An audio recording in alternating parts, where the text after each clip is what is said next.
شيلة إهداء من تركيا أم سعود إلى أختها الغالية أم ذياب بمناسبة زواج أبنائها نجم ورعد الحارثي.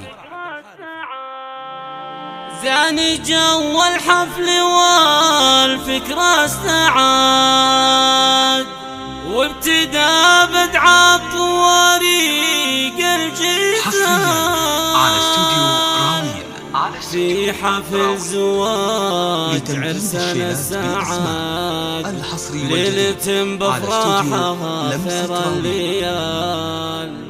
في حفل زواج عرسنا السعاد ليلة بفرحها